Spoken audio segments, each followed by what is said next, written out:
So, good afternoon, dear participants, honorable speakers, and my dear friends. I heartily welcome all of you on the behalf of Electronics and Communication Engineering Department, GBPIET, Pauri, in FDP program on recent trends on optoelectronics and optical communications. This is sponsored by Atal Academic AICT India. In this session, our honorable speaker is Dr. Sanjeev Naithani, Associate Professor, Department of Electronics and Communication Engineering, GBPIET, Pauri. Before starting of this session, I would like to introduce our speaker in this session, Dr. Sanjeev Naithani. Dr. Sanjeev Naithani received BE degree from GBPIET Institute of Engineering and Technology, Pauri, MTech from IIT Kanpur, and PhD from Ghent University, Belgium. He has honored various awards like Best Faculty Award in 2017 from GBPIET Institute of Engineering and Technology, Academic Excellence Award during MTech in IIT Kanpur, and others. He has more than 21 years experience in teaching in the field of electronics and communication engineering. His research interest in the field of organic electronics, optoelectronics, and communication.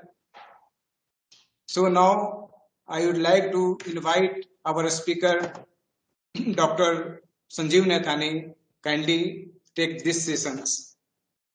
Okay. Thank you very much, Dr. Manoj Kumarji. First of all, I really apologize for the technical disturbances in the morning, and also at the moment the link shared was a bit, I think, previous session link. Sorry for that, all the participants. I feel extremely sorry. Now, for this session, I would like to discuss about organic electronics and the application of optoelectronics in organic electronics. So the talk, as you see, I would like to share my slides with you.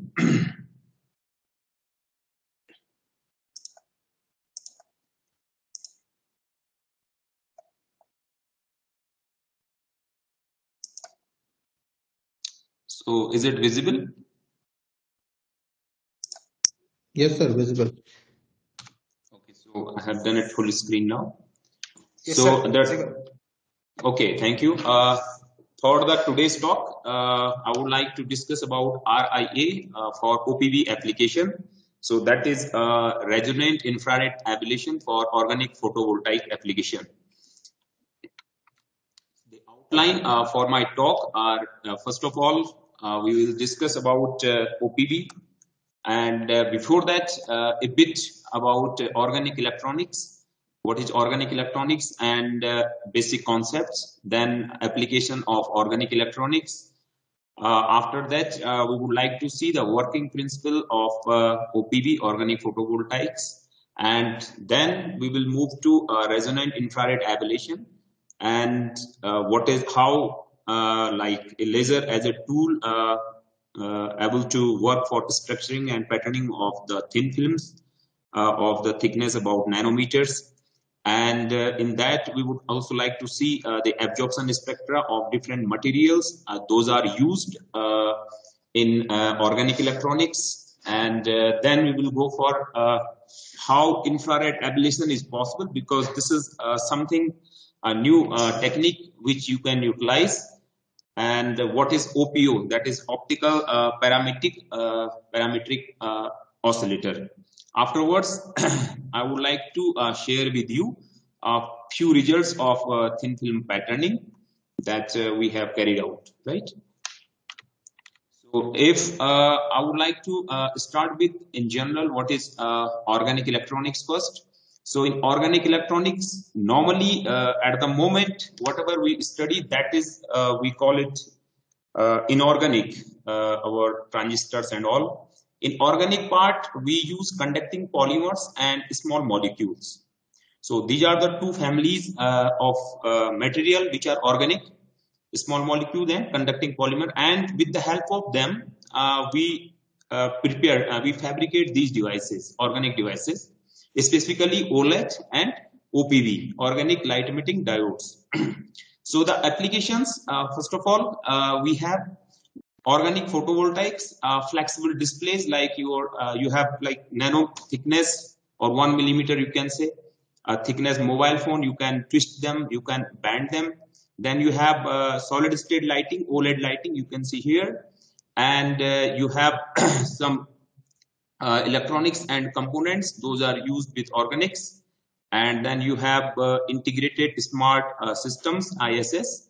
And so this is basically electronic where you have the future. Like you have see here on a bag, you have the solar cell mounted, fabricated with this. So it's like organic compound, so you can fabricate on your clothes and you are walking. So it is, you can charge your laptop, you can charge your mobile. Here also you see you have a flexible display. Here you have the solid state lighting. And here you have also one electronic component you can see. So these are the things which are the future basically. So that's why we call this particular as a future electronics. Applications, if we want to first see where we are going. So OLED technology, we have e-paper, then we have IC technology, smart card RFID tags, optical technology where we have the organic laser we use. We have biotechnology, biosensors. We have apparel technology here. You see the electric fabrics we have. You can mount your devices on that if you have organic devices. You have sensor technology, image sensor. You have the image device technology, like organic memories are there. You have LCD technology, flexible LCD, and flexible OLED. So these all are the application domain of organic electronic field. Now, if we look for the roadmap of the organic electronics, then in the beginning, if we talk about 1985, so people were spending very less money. If you see, it's billion in US dollar. And then from 1995 onwards, a little bit money was spent for this flat panel displays. And from 2000, you can say 7-8 onwards, organic and printed electronics. So people were spending money on this organic electronics side. So first we have spent money on semiconductors, then flat panel displays, and now we are going for organic and printed electronics. You will also call them later on washable electronics also, that you can wash your mobile and anything, so it's still working, right? You can fold, you can twist, you can bend, you can stretch, it will still work because it is prepared of, fabricated from the polymers and carbon molecules basically. Now, for example, I would like to tell you how basically we fabricate these devices and what are the organic electronic devices like OLED. One example, that was the first device developed in 1987, right? And that was from small molecules basically.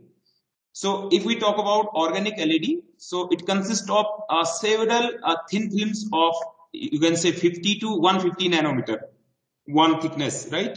One film. So you have a cathode, you have anode, and in between you have the organic materials, right? So these organic materials, like you have ALQ3, you have PPV, and you have alpha NPV.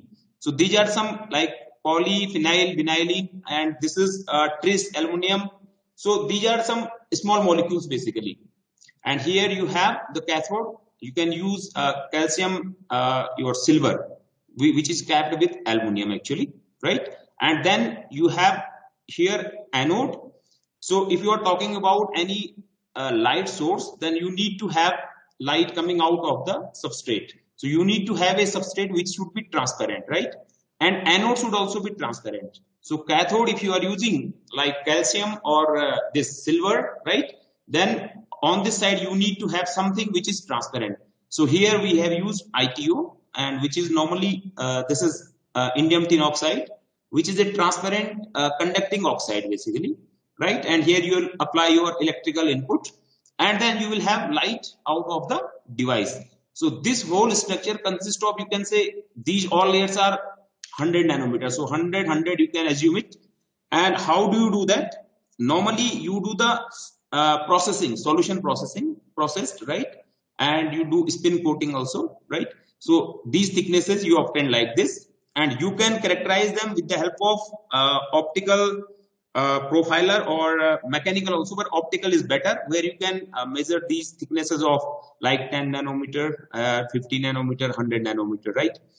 So these two kinds of families which you can use here as an emissive layer, right? Conducting polymers and small molecules. Basically, they are conjugated organic compounds where you have like organic semiconductors, you call them. We have semiconductors where you have conduction band and valence band, right? So in this case, you have the LUMO and HOMO, lowest occupied molecular orbital and highest occupied molecular orbital, and then you have the energy band gap. So that is the idea when there is a photon, right? So there is an electron hole pair generation. After electricity, there is an exciton, right? And finally, you will get this after recombination, you will have this light coming out of the device. So your input is electrical and your output is light in this case, as in case of normal LED also. But in normal LED, you are using these gallium arsenide, these kind of direct band gap material, right? Here you are using organic materials, right? In organic material means you can have these like conducting polymer and small molecules, where you have, as I told you, LUMO and HOMO, right? So 1 to 4 electron volt is the energy band gap in that range, right? So this is a general, you can say, idea, and to improve the efficiency and other things, you can make different kind of junctions and heterojunctions, homojunctions, and different mixtures of molecules, these layers, materials, to have higher efficiency. But this is just an idea that you should have electronic, this organic material sandwiched in between cathode and anode, and you should have transparent either the cathode or anode as well as your substrate. So that is the idea. Like now material, if you go for material science, how do you find the materials for these OLED and OPV? So this is in general what you need cathode, you need anode, and then you need emissive layer, hole transport layer, and hole injection layer. So these are the organic layers, and then you need a TFT backplane in old times. Then you need some substrate, and then finally you have to encapsulate all, right? So this is the current structure of OLED in general. So if you talk about the timelines, how the things in material technology develop, then this is for 2030, then we go for 16, then 18 plus.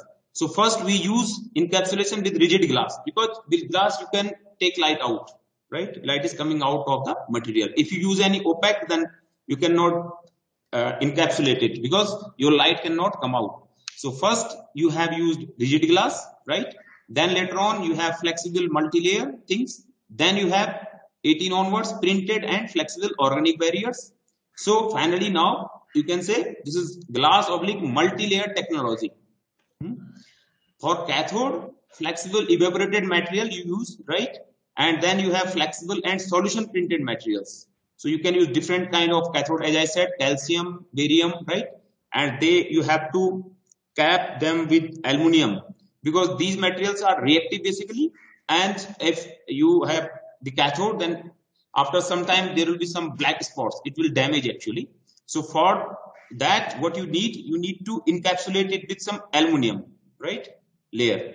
So that is the idea. Here you have flexible evaporated material from 13 to 16. Now they are also flexible and solution printed material. We call it also printed electronics later on. So you have just to have nanometer thickness printed like your ink in your paper. So that is the thickness you can assume. So we have printed technology, and these are the organic materials: emissive layer, hole transport layer, and hole injection layer. These three layers are organic materials, right? If we talk about the anode, so previously, as I told you, we have used inorganic ITO. This is inorganic material, indium tin oxide, right? So which was rigid, right? But we wanted to make it like later on a kind of another substitute for this, and we will discuss later on that P.PSS is a material which you can use as a substitute for the inorganic part. So that is organic basically, P dot PSS. So first we have ITO, flexible organic, flexible and pretend organic materials later on, ITO and organic material. Organic material means P dot PSS. So that is a conducting polymer which is very much suitable to prepare your anode in case of organic electronic part. Then backplane TFT. So flexible TFT backplanes were used. Nowadays you have also printed and flexible TFT. So you can use amorphous silicon, some oxides for the TFT. Substrate here, rigid glass you can use. But now we are also to have the flexible substrate like PEN and PET. So these are the materials which you can use as a substrate, and these materials are basically these are the transparent materials, organic materials, because you need to have the transparency in this device encapsulation also. So glass or plastic. So we do not say plastic, but we can say organic material, and which is normally PEN and PET. So this is the idea, right? And if you talk about the size and number of pixels, then you can see you have the indicator. Those are the size of 1 millimeter. Then you have signage 1 centimeter. Then decimeter. Then you have the lighting, that is 1 meter display. So these OLEDs can be like this in this range, right? Like your TV screen. So you have also LED TV. And so this is the, and these are some small applications, Bluetooth handset where you are using your OLEDs, Bluetooth caller ID headset, stereo Bluetooth handset, smart watch, your dive watch, voice recorder, digital multimeter, cell phone, audio player. All these devices you are using your OLED actually. There are some also medical sensors, wearable medical sensors, where as you see here in this finger, there is a sensor which is flexible plastic substrate, and you are using actually red OLED, green OLED, and OPD. So these are the like to sense basically what's happening, right? So you can also use, because of flexibility, you can mount on your body, right, for your medical treatment, these kind of devices. Now come to the another part. Hello, am I audible? Yes, sir, audible. Okay, and the slides are visible as well? That is visible. Yes, sir. Okay, thanks. So now if you talk about the another device that is popular in organic, that is organic photovoltaics. So here I have just compared the inorganic part with organic part, right? So in organic photovoltaics, you can see here you have energy from the sun, and then you have seen these kind of grids at the roof of your like hostels and your home also. And normally this solar cell is consisting of glass N-type layer, then a junction and a P-type layer, right? And here you apply any like voltage, like negative terminal, positive terminal, and after that you get electricity, right? So this is the your normal solar cell. And in this case of organic photovoltaics, if you talk about the same, you have again two layers. One is cathode and another one is anode. In the previous, we have the emissive layer, right? Here also we have 4 organic materials you can see here. On cathode side, we use hole blocking layer. And we can also say electron transport layer. You can use both of them, right? Here. And then you have an acceptor layer and you have a donor layer. So these are the materials again, organic, which will work on organic semiconductor principles. That is, you have lowest unoccupied molecular orbital and highest occupied molecular orbital, right? So there is a energy band gap. So so these acceptor as well as donor materials, these are the main like important materials here, and they will act for our this they will sense, and then they will generate the electricity exciton, and which will be then it will break up in your electron and hole, and then finally you can collect them for your electrical generation, because your light is input. So you have photon striking on these materials, then there is a creation of exciton, and after some electric or this fields, and it will just break up, right? So in electron and your holes, right? So you can collect them and you will have your electricity. hole transport layer. So it will be on the anode side, because anode side you need hole transportation and you have to block the electrons. Here you need you have to block the holes and you need to transport electrons, because this is the cathode. Normally the properties of anode and cathode are basically you have to have like you can say it will most likely the work function, right? In case of anode you need to have high work function, right? In case of cathode you need to have low work function. Why? If you have low work function for cathode, then you can easily emit your electrons, right? When in anode you have the high work function, then it's not easy to emit, right? So here you need electrons, right? So you need to support the transportation of electrons. So you have to block the holes. So either you can use hole blocking layer here, or you can use electron transport layer here, or you can use both to improve your efficiency. On this side, anode, you should have high work function, right? Like ITO and PEDOT-PSS materials are there available. So here you need to transport the holes, because this is anode side, right? Or you need to block the electrons, right? Or you can use both the layers on here near the anode side to have better efficiency, right? And then you have a substrate here. So input is light in this case again, and your output is again electricity. So this was the inorganic part where you use N-type, P-type, and there is a junction. Here you use acceptor and donor materials, and then transport materials, hole transport and hole blocking, or electron transport or electron blocking, depending on your requirements, you can design it, right? So this stack of OPV is also consisting of almost 50 to 150 nanometer thickness of the layers, and then you can have a very thin OPV basically, which you can bend and twist, but still it's working. You can embed on your clothes and anywhere you want, windows or car or I don't know. The material technology for organic photovoltaics, right? So there are 3 generations, as probably you know, or if you don't know, then we can discuss. You have the first generation, which was classic silicon, right? Poly and monocrystalline silicon. Then you have the second generation, which came up with thin films, right? CDT, CIS, GSE, gallium selenide, microcrystalline silicon, amorphous silicon. And then nowadays you have the last generation, not last, but maybe current generation, you can say third generation, where you have the organic materials we are using. So oligomers, polymers, and DSSC, that is hybrid, right?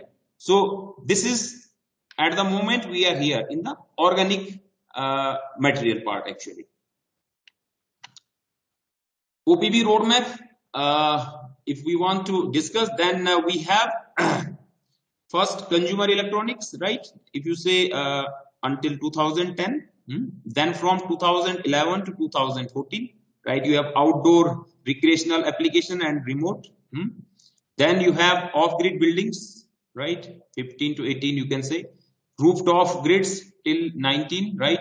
And then long term, it's getting maturity, right? So if we come to the flexible part, so as I told you, you can embed it anywhere, right?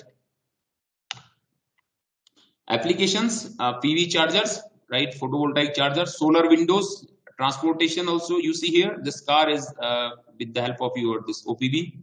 Military also, they don't need any, right? So they can just embed on their clothes here some OPV, and they don't need any power.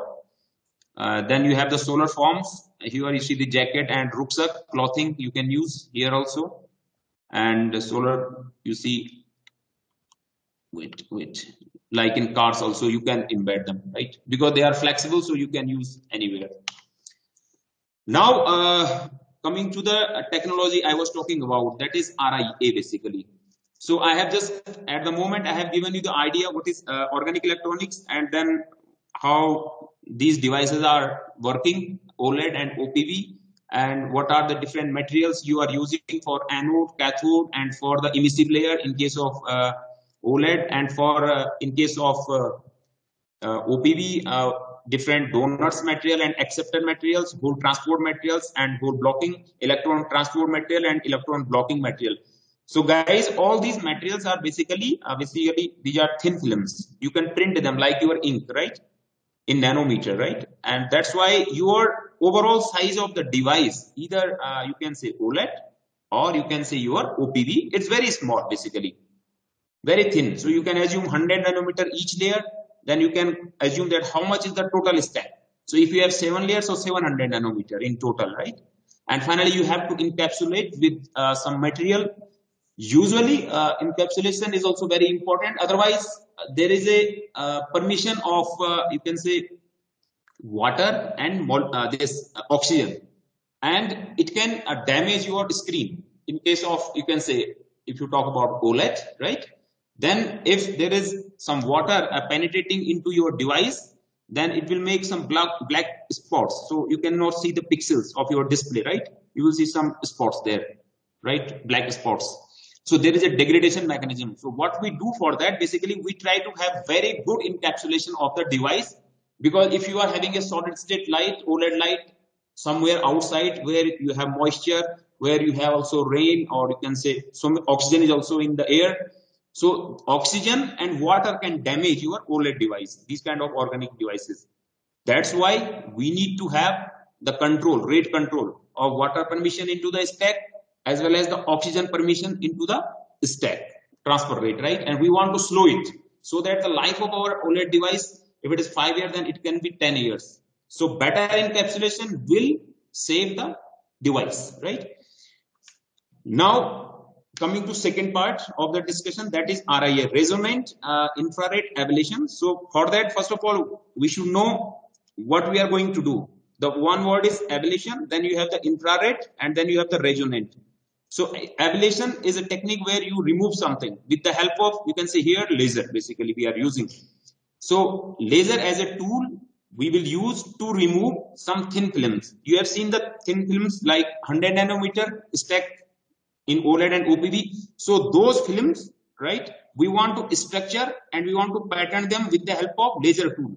Why laser? Basically, because in laser, first of all, you would like to have the spectra, absorption spectra of the material. And then accordingly, you will like to find out the particular laser beam, which wavelength is suitable to absorb this material. So material will absorb that particular light and then it is removed, right? So that is the idea. We evaporate it actually, right, with the help of laser. So we can have like femtosecond, picosecond, these kind of lasers which are very like precision lasers, right? There you can remove as much as you want with the very much precise and accuracy. So here we will see laser patterning first, right? That is ablation, you can say, and then absorption spectra of the different materials. Why we are going for infrared line, right? We can also use UV laser, right? But we will go for IR because of these spectrum absorption.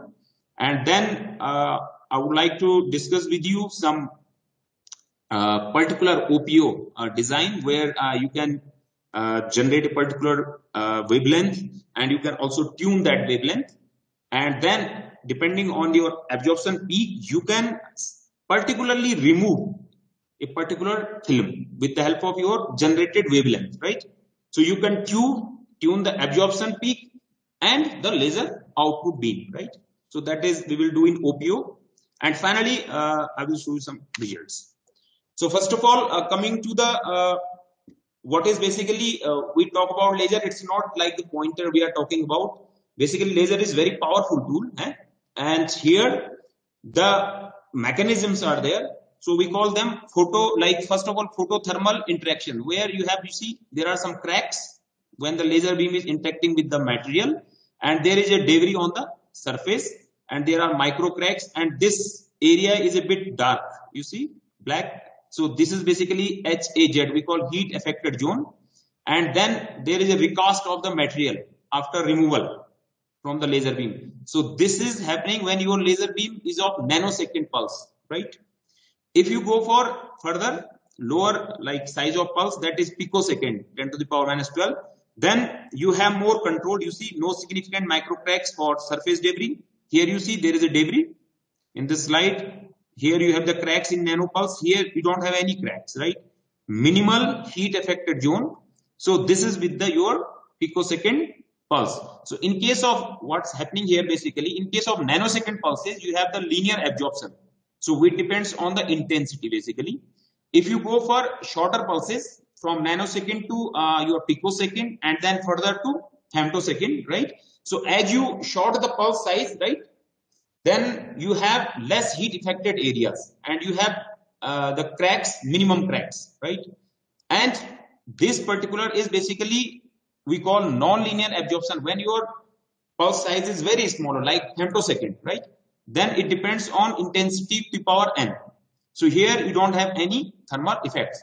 So what it means, in short, if we go for nano to femto, but smaller the size of the pulse, right? We will have minimum debris, we will have minimum cracks and no thermal effects or minimal thermal effects, which are not visible basically.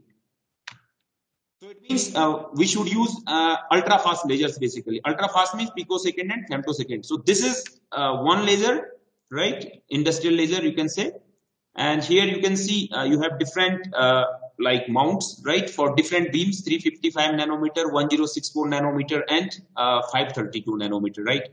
And this is from time bandwidth picosecond, Duto, and one is from amplitude systems. These are the companies, you can say, femtosecond laser from Satsuma, right? So here on this screen, you can control your laser movement. So you program it. So you can really control it like in CNC machines, right? How much you want. You can focus here and then you can structure, and whatever it is structuring here, you can see on the display on the second monitor here. This is the same. So here 3 mounts, 1, 2, 3, 355 nanometer, 1030 nanometer, and this is the femtosecond laser basically. And then on the right side, you can use through your scanner 532 nanometer and 164 nanometer scanners are there on this side, right? So this is an integrated complete one stage which can generate your 4 wavelengths. So depending on your absorption peak, you can tune a particular laser and you can structure it. The power supplies here you can see. So yeah, you can use them. Also, you need a chiller for the laser to cool down.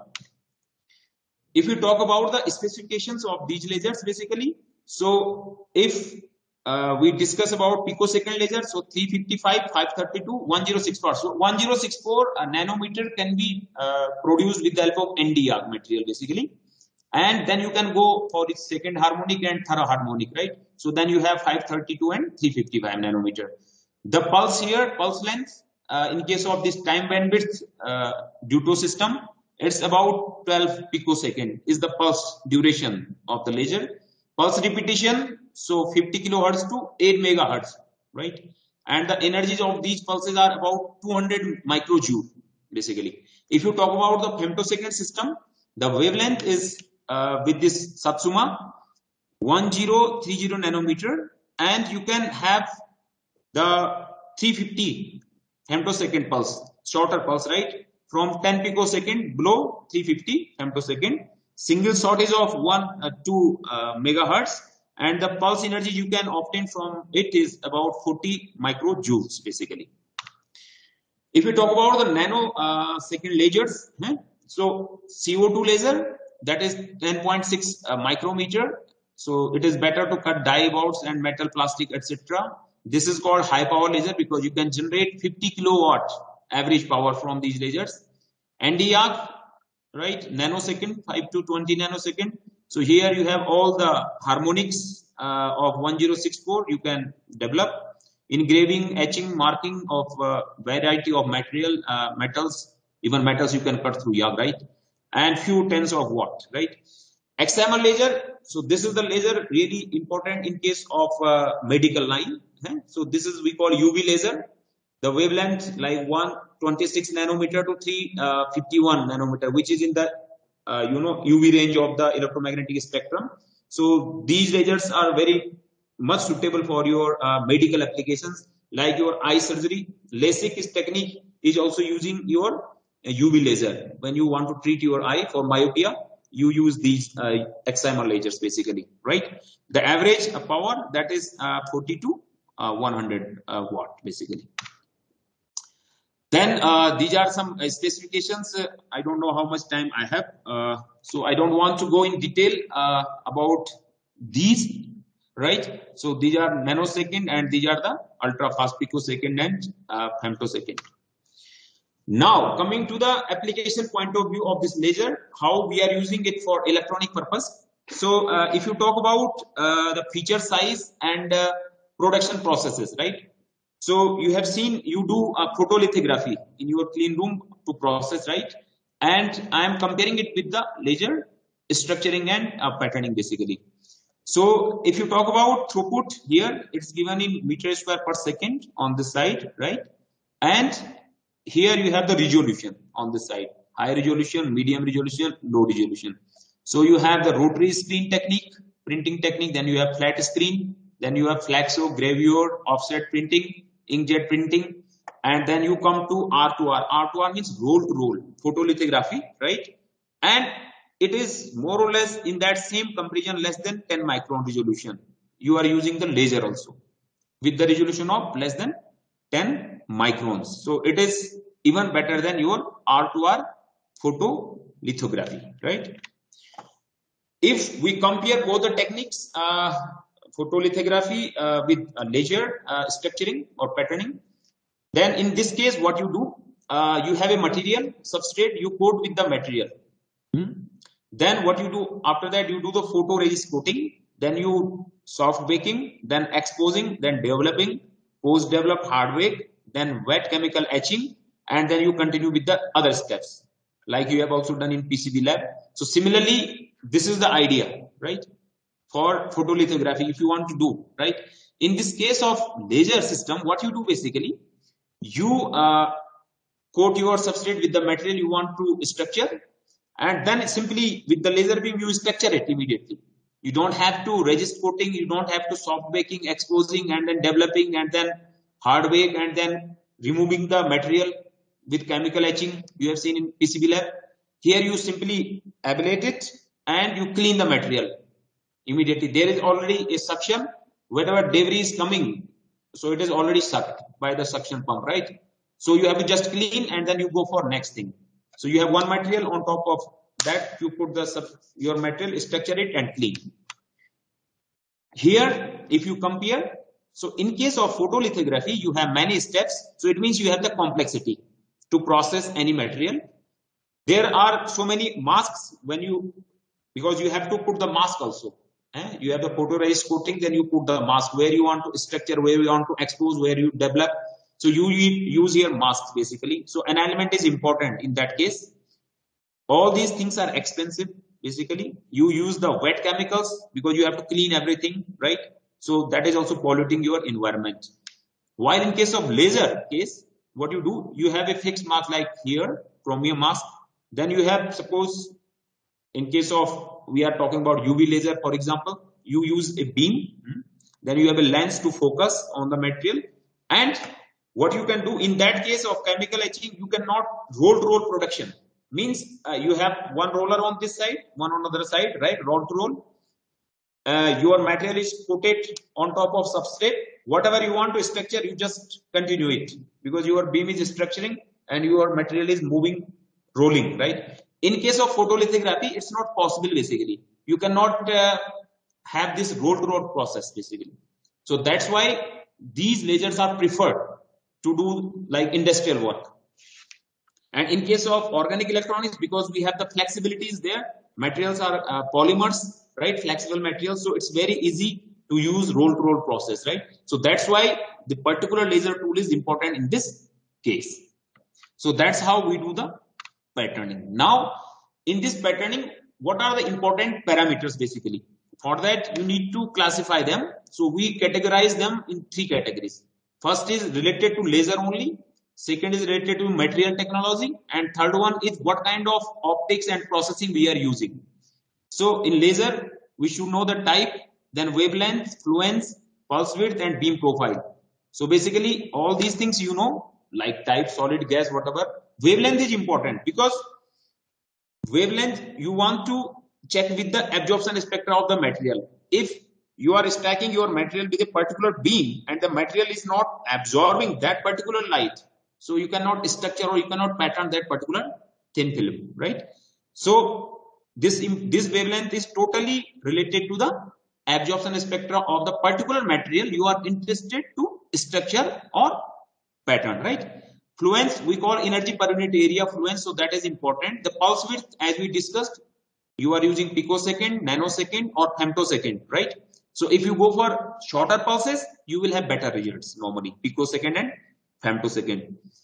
Material related, you should know the optical properties as absorption spectra. This is one of the optical property, right? Mechanical property and thermal properties of the material you want to structure or pattern. And then optics and processing. So beam delivery through mask, without mask, you are using a scanner, or what kind of drilling method you are using, right? It is in vacuum environment or it is in normal air, right? It is how much pulse overlap you need. For that you have a translational stage, right? As I have shown you, you have different mounts. Your beam is focused on your surface, right? And this is moving, your stage is moving, right? So translational speed is also important. You can either move faster, slower, depending on your application, right? How many pulses you want to deposit on the material, right? And environment, vacuum or normal air, right? Drilling methods. So there are different trepanning and these kind of drilling methods are there. So these are the parameters you have to know before you want to structure or pattern your layers. Now, if you talk about mechanism, so in mechanism, first of all, you should know the energy band gap, right? Energy band gap of the material. So that is also related to your absorption spectra, right? So if you are striking the photons on a particular material, so it will absorb or not. So it will depend on the material energy band gap, right? So we should know the wavelength and then corresponding how much is the energy. So in excimer, if you use 248 nanometer UV laser, so it's 4.9 electron volt.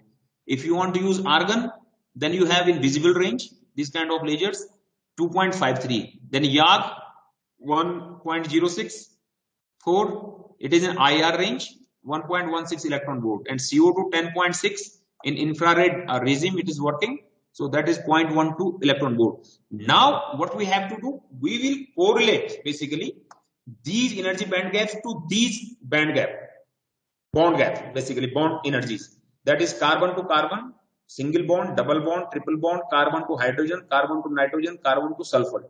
Because these are the bonds in your organic materials. And if you want to break these bonds, you want to remove the material, means what? Material should absorb your light and then able to break these bonds. When you are able to break these bonds, then only you can remove the material, right? So for that, you should know about the energy of these bonds, single, double, triple. So 3.62 carbon to carbon, 6.4 double bond, 8.44 triple bond, CH 4.3, CN 3.04, and CS, that is 4.96. So these are the carbon bonds, and different materials in like sulfur, nitrogen, hydrogen, these are also in your organic compounds.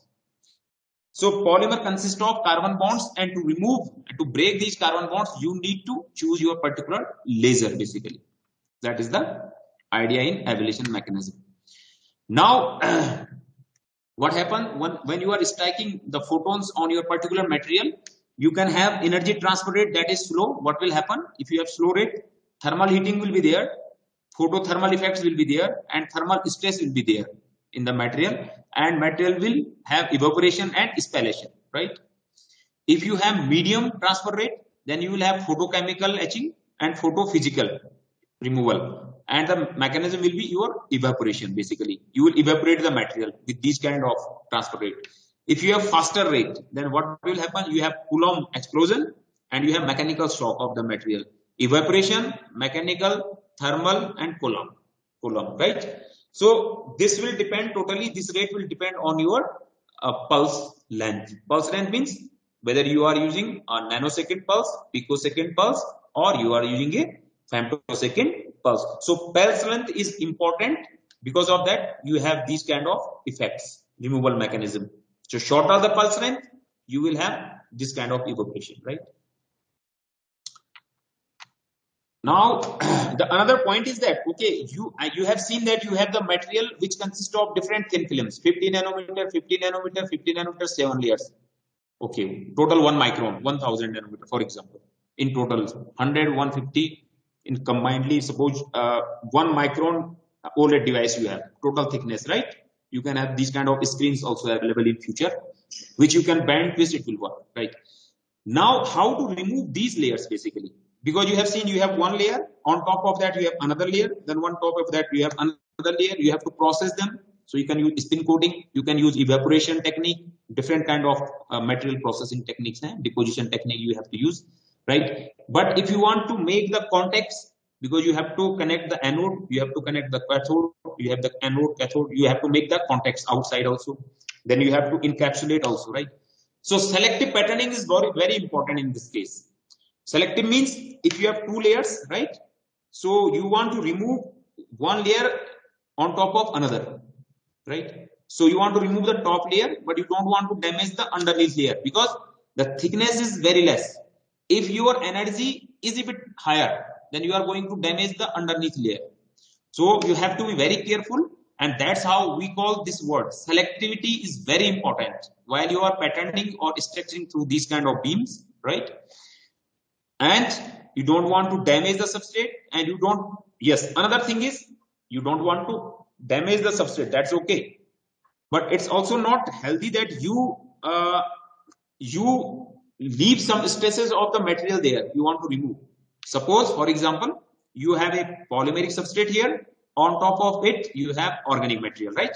Now you are striking with some photons, right, to remove this organic material, but you don't want to damage this one. Okay, so what you will do, you will make your energy, you have to calculate it, number of pulses, how many pulses you want to dump on this material, right? So it should be selective. So you don't want to leave this material also. If you will leave this material, then you don't have a proper encapsulation of the device. If you don't have the proper encapsulation of the device, what will happen? There will be ingress of the water or oxygen into the stack. And if there is an ingress of the water and moisture into the moisture or water, same thing, oxygen into the stack, it will make black spots on your screen, your display, OLED display, right? So that's why it is very important not to leave the traces. Now you can imagine that you have 50 nanometer, you want to remove and you don't want to leave anything also. So thought that basically we go for very high precision, right? As well as we analyze the surface at monolayer level. When you have only one layer, monolayer, right? Very small. So we are talking about like 2 to 5 nanometer. We want to check it whether it is removed or there are some traces left over of the organic material on the other material. Otherwise, when you will encapsulate, there will be a gap, nanometer gap, and in due course of time, it will be damaging your device. So that's how selectivity is important in these kind of processing. So what you do, you have the fluence. Fluence means energy per unit area, right? So fluence of your this laser should be threshold fluence for this, and threshold fluence, it should be in between, higher than this material, so that you can remove this material. That's why it is FTH. So you can remove this, and lower than this material, so that you are not damaging this material. So you have to finalize your fluence of the laser. You have to program it basically such that you cannot damage the underneath layer, and also you do not remove, you do not leave the traces of the top layer. That's it. Selective structuring, how it works: patterning, structuring, contact, and isolation. So you see, you have one layer, first substrate. Suppose this color you see, blue color. Then what you do, you coat it with some red color. You see here, this one. So this is a transparent conducting oxide. What we are doing basically, we are making the stack as we discussed in OPV. So similar way, right? First you have a substrate. On top of the substrate, you have coated with a transparent conducting oxide. Why we are saying transparent? Because I told you one of the electrode, either your anode or cathode, it must be transparent actually, right? So you coat it like this red color here on top of it. Then first you do the processing P1. Why? You want to structure it here, some few places. So you have structured with some laser beam. So this is indicating some light beam, right? Laser beam.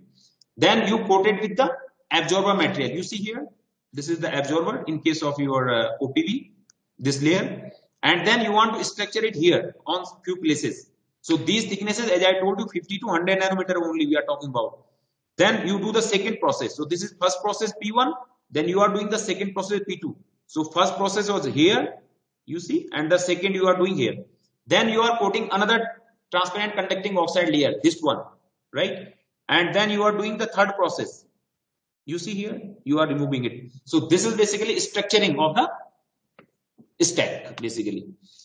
Now, after this, again, I want to move a bit further because we have discussed about patterning. So IR region. So we are going for, so 400 to 700, you have your visible, and then after that you will have your infrared, right? So 700 nanometer is red. So IR, we are talking about IR. So polymer and thin film removal, UV lasers in practice at the moment. Selectivity is a challenge. So alternate we are looking for. So alternate is we go for higher wavelengths, right? Higher wavelengths means your IR region, right? What is resonant ablation basically? Mid-infrared lasers, right? Mid-infrared, you can say 3 to 4 micron, we call mid-infrared range, right? Wavelength is tuned to one of the molecular vibrational transition of the material. And if it is tuning with that, it will remove, right? So RIA is used for patterning and structuring of thin films here in the case of IR region. The thin films which we want to remove, how much time left? We want to remove like P.PSS, right? So it's a conducting polymer and it's just replacing your indium tin oxide actually, which you are using as a rigid glass material for anode. So in case of organic part, we use P.PSS material, which is a conducting material, polymer material basically. So you can, in layman word, you can say it's a kind of plastic which is conducting. So surprisingly, right? The second material is BPAPF, right? Then third one, we call it alpha NPB, that is the absorber material. And then we have another material for today's discussion, DCV4TEET2, right? And the application of these materials are in OLED and OPV, like here. So as I told you, metal cathode, then you have electron transport layer, then you have organic emitters, right? Then you have hole transport layer, then you have indium tin oxide. So you will use with P.PSS, replace it, right? This is inorganic, we want to go for organic. Then you have glass substrate, and here. Glass substrate also, guys, we will remove it with the help of PN and PET. So PN and PET are the two substrate materials which are transparent, but they are organic basically. Organic material which are transparent as well. In organic voltaic cell, OPV, you have cathode, as I told you, polymer blend. So you can use these kind of mixtures also blend. Then you have a hole conductor, transparent anode, you need again, and then you have a flexible substrate, either PN or PET. Now come to the design of structure where we will try to generate IR. So normally most of you heard about these kind of laser 10.6 micron, right? So or your 1.064 micron, that is NDR, right? And its harmonics, so that is 532, 355 and 266, right? So you go 1, 2, 3 harmonics below, right?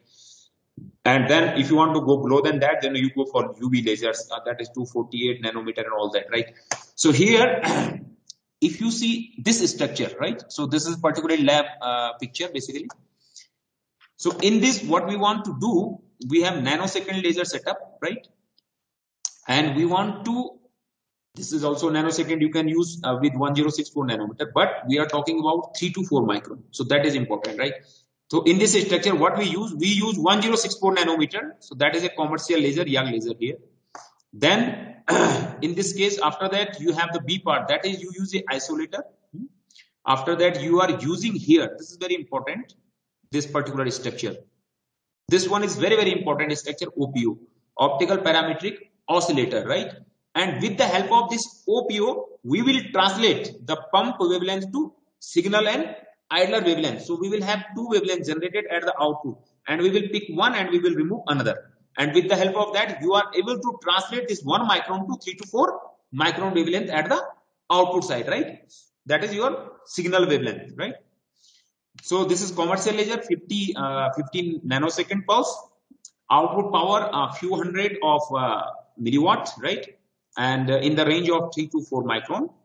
And now you will ask me, sir, why 3 to 4 micron you are focusing? This is mid IR basically. And in this range, we have observed that when you analyze or characterize your material practically, then you will say in 3 to 4 micron range, there are so many absorption peaks basically, right? So that's why we are interested in this 3 to 4 micron, right? And then pulse repetition rate of 20 kilohertz. So OPO, then you use here filters, and then there is a lens, and then there is a shutter, and then there is an objective, and this is a translational stage we have programmed. So it is moving. You can put your sample here, right? And then here on this side, this is a fiber, and which is connected to the this OSA, spectrum analyzer, basically optical spectrum analyzer, which will tell you that how much wavelength is generated. So we will tune this crystal OPU, right? Moving further, how to tune it? Basically, the pump laser is 1064 nanometer, and you want to generate the. So these kind of lasers are not available. First of all, I would like to tell you commercially, right? So that's why we are developing these kind of device, right? So you use this kind of pump. Then there is a OPO crystal, that is MgO doped PPLN, that is periodically poled lithium niobate, and then this crystal is there in this picture here in this B section, basically C section here. So we mount at this stage this crystal, right, and which is having a grating of 1 millimeter wide, and spacing between two these gratings is 200 micrometer, right? So there are two things what we do to tune to a particular peak of the absorption spectrum, right? So it's not necessary that our output beam wavelength is matching with the spectrum absorption spectra of the we have obtained or characterized for a particular material. So for that, what we do, we tune it. So tuning is two kinds of tuning. First, you shift the grating in this crystal, right? When you shift the grating, you have a coarse tuning, right? Your wavelength will change. Like here you see, for grating number 9, this is one structure, grating 9, 10, 11, 12, for example. You can move it like forward, backward. So we have done it like this. So 3.6 micron, then for 10, 3.4 micron, then for 11, 2.18, for 12, 2.8 micron, right? So this is also temperature sensitive. If you heat the crystal, so your wavelength will change at the output, right? So this is the idler wavelength, and here you have the signal wavelength, that is 1509, 1547, 1598, 1688. So these are the signal wavelengths generated at the output, right? So this kind of tuning, coarse tuning, when you know that your peak is around 3.5 or 3.6, so you go for crystal this grating number 9. If your absorption peak is around you can say 3, so you go for this 3.4. If it is around 3.2 or 3.1, you use this grating number 11, right?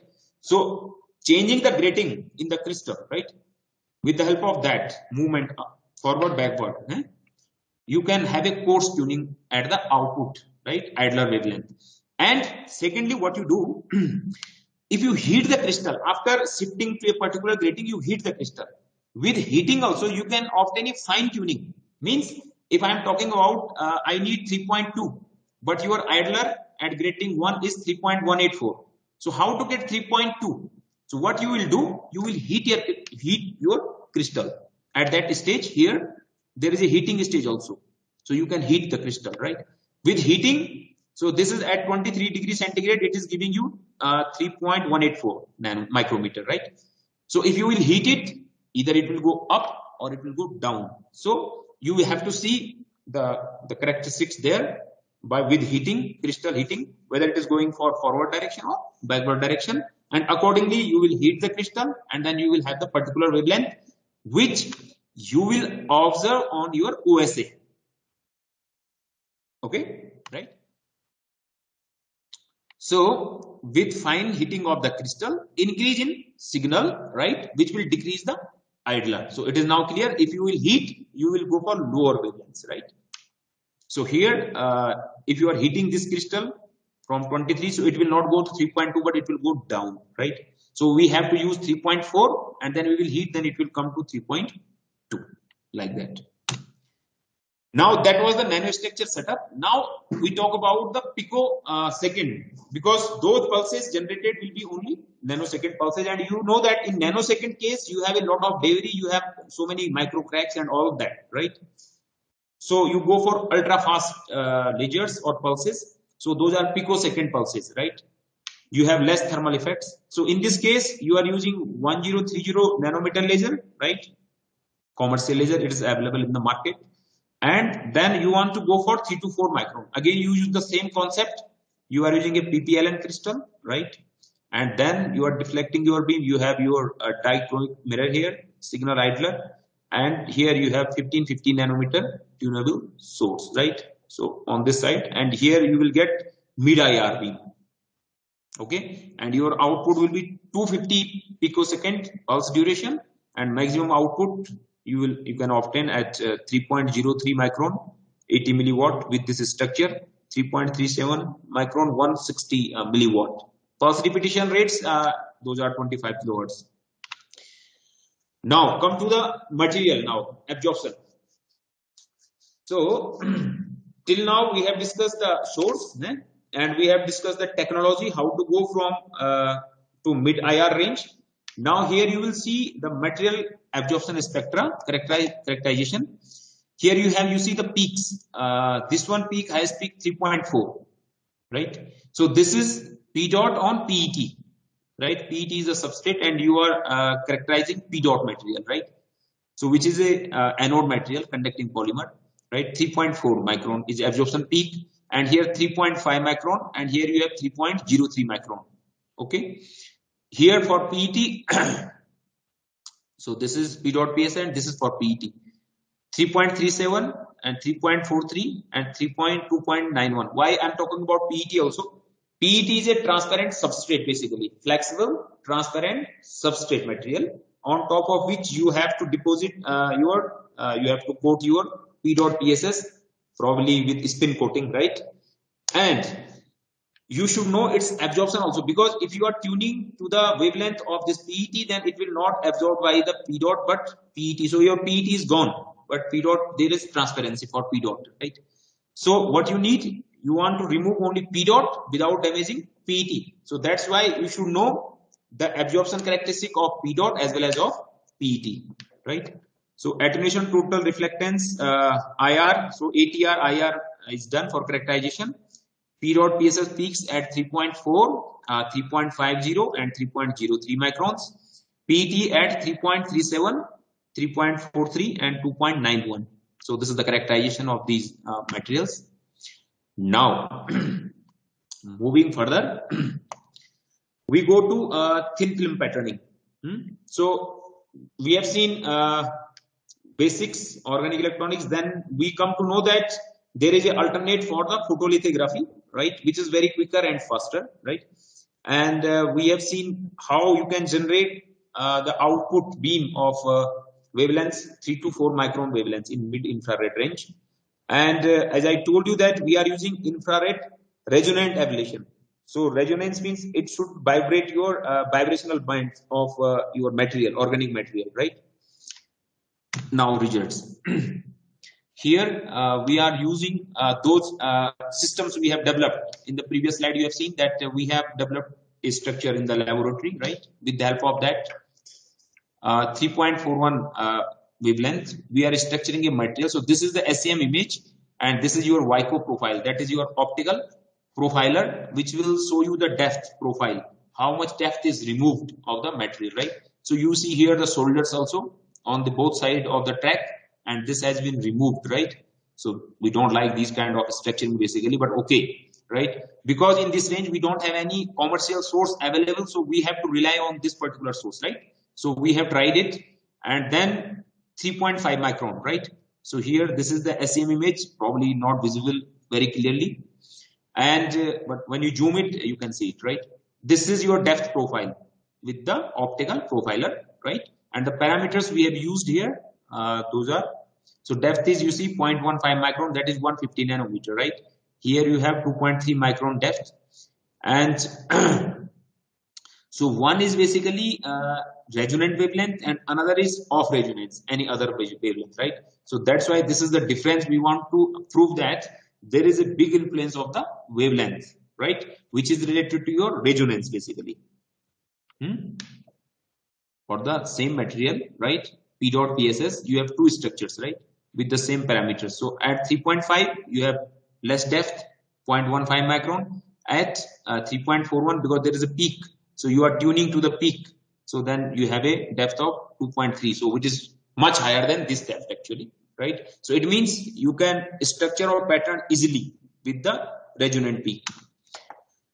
Now, if you talk that material you coat on glass, spin coating, and then you try to remove it via spin coating, right? Commercial aqueous solution, right? And layer thickness is 140 nanometer, and you want to remove it with 3.4 nanometer. So it is, you see, it is removed actually. So this is the SEM image, and this is the microscopic image, optical microscopic image. If you want to see the depth profile, as I told you in optical profiler, right? So yeah, what you are seeing here is like this basically. So this is the crater here, and this is the debris out removed material, right? The total thickness removed is 120 nanometer, right? And resonant mid infrared ablation, it was basically, we tried it first time, and this is done actually. That with tuning to molecular vibrational transitions, this particular wavelength, you are able to remove it.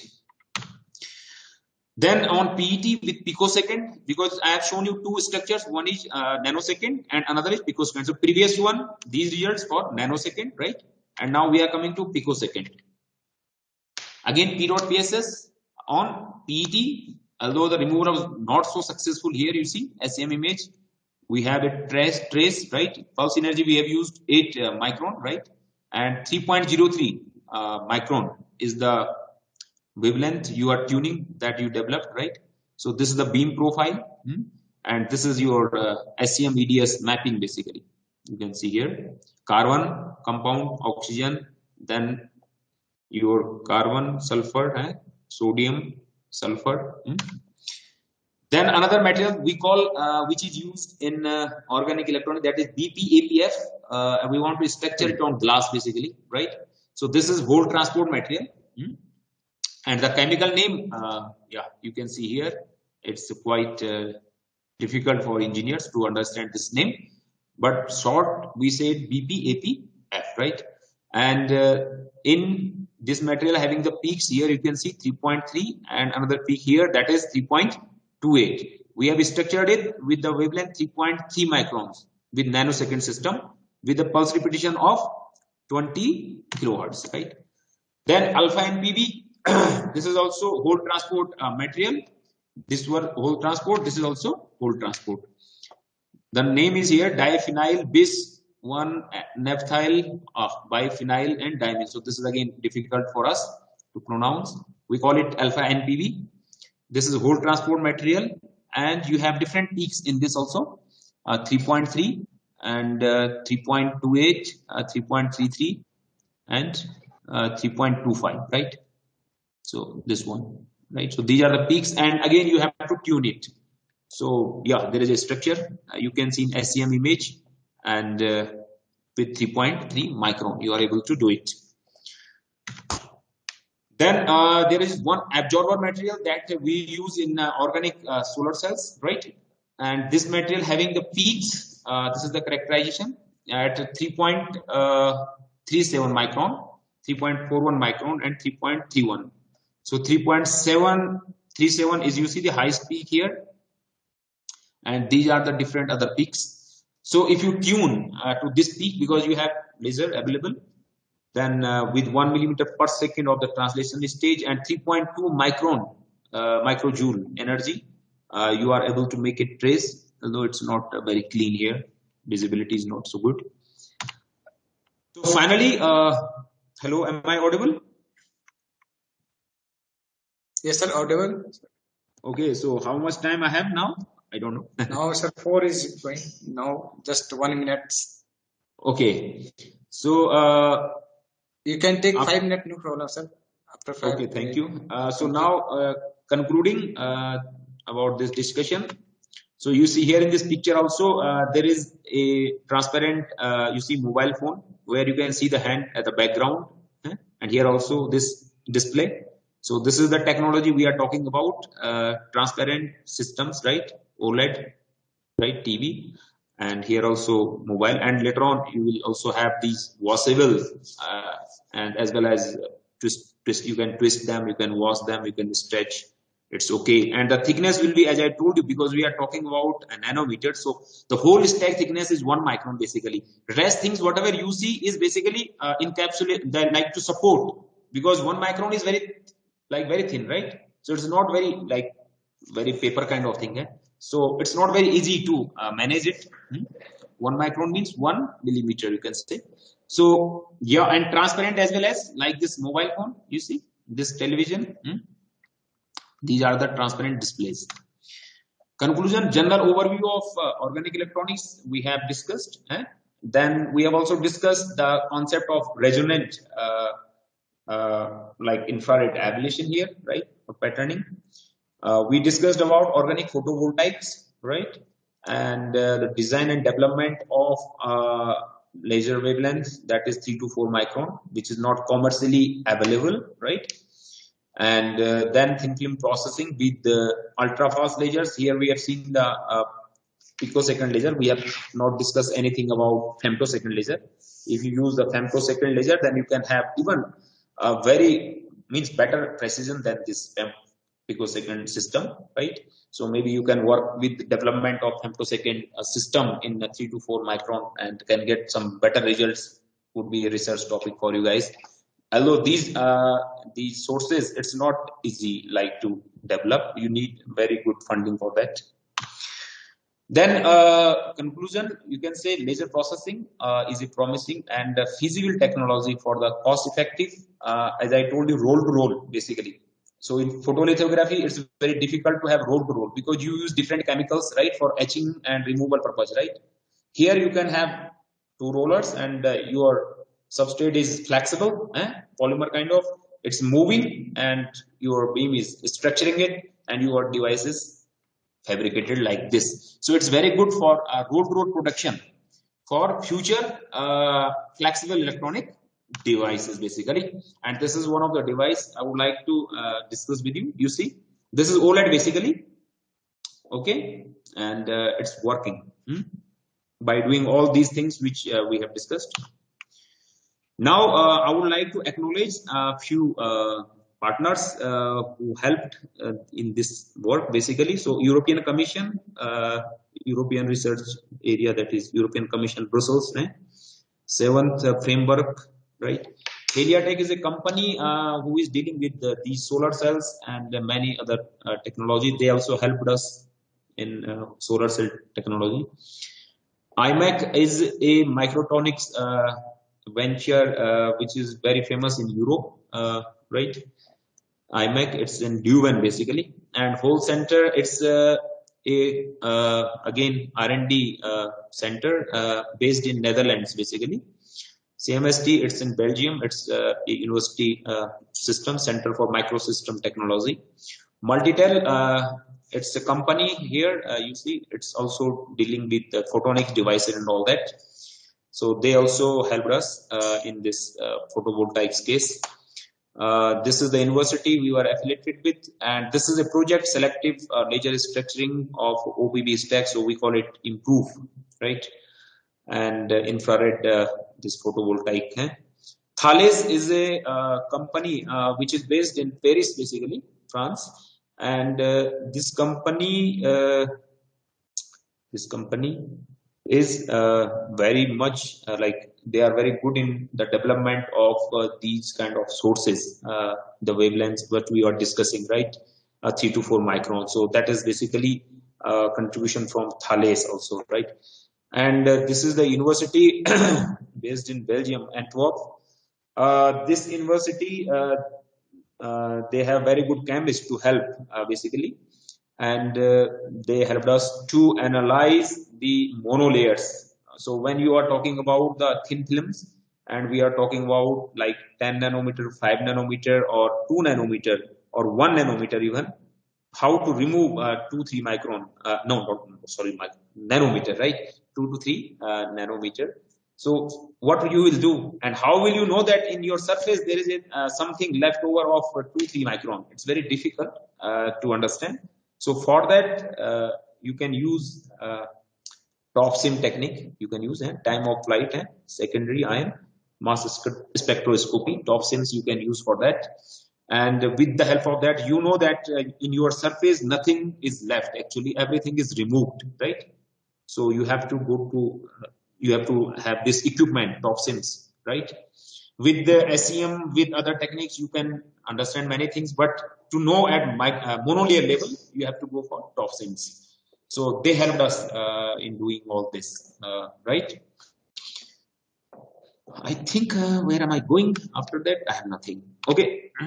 So that's I think from my side.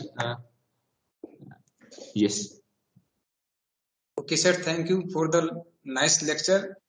And now I have some query from any participant. Then ask from the sir.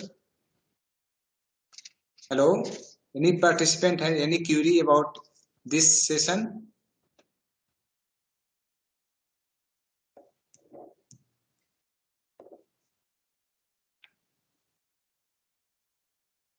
Naithani sir, hello. Yes, yes. Can we have any other method of phase matching of a crystal? Basically, this is we call it quasi phase matching, QPM, right? Of this PPLN crystal, right? Any method? You told that heating a crystal, so there will be phase matching. So we can change the wavelength of the pump laser light. So another method, I think, that is rotation of the crystal. Okay, you are talking in that sense, basically. Yeah. Basically, yes, you have your crystal, right? And your pump beam is passing through the crystal, right? And then you generate your idler and you generate your signal, two wavelengths at the output, right? So one, I told you that you can just shift the grating, right? And another, you can heat the crystal. After a coarse tuning of the grating, right? Then you heat. With heat, you have the fine tuning. But as you are saying, you can tilt. You mean you can tilt also, right? Yeah, rotation also. If we rotate crystal, then again we can tune it. So there are two methods, I think. Okay, yeah, okay. Basically, I'm engineer, so I do not know that much physics. If what will happen if we rotate it? Maybe that could be one interesting aspect. There are two methods. We one can heating have, and another is rotation of the crystal. Okay. Thank you to let me know. Yes, but I never tried it and I don't know about it. Sorry. Okay, thank you. Yes, thanks. Yes, any participant have any query about OLED and other topic we have certainly discussed? Okay, I think no query from the participant side. So thank you, sir, for the nice lecture on the electronics, organic electronics and its application in the various field of science and technology. You have discussed so many things on organic electronics like OPV, RIA, and I think this all are very useful and useful for the faculty and the researcher who work in the field of organic electronics. Thank you, sir. Yeah, thank you very much. In case if any participant is they need any help, like to work with any group or they need any equipment, basically most of these things are practical things. So sometimes you don't have like characterization equipment, you don't have a particular equipment how to work with it. So if you want any help, then okay, definitely my contact number is also in this group, WhatsApp group. Don't hesitate to call me. Maybe after completion of this FDP, I can help you as much as I can, because I know people and I know the group abroad also who are working a lot practically in these things, right? So whenever you need, you feel free to contact me.